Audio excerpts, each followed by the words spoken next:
How to resolve error unable to find bundled Java version Windows for Android Studio Electric Eel.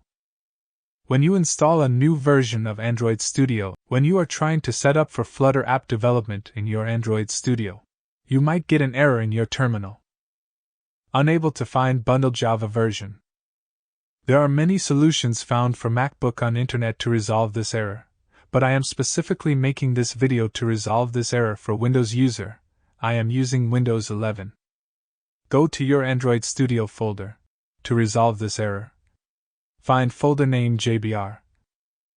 Copy all the folders from JBR folder.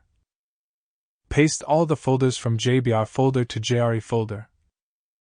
Now go to your terminal. Run command flutter doctor.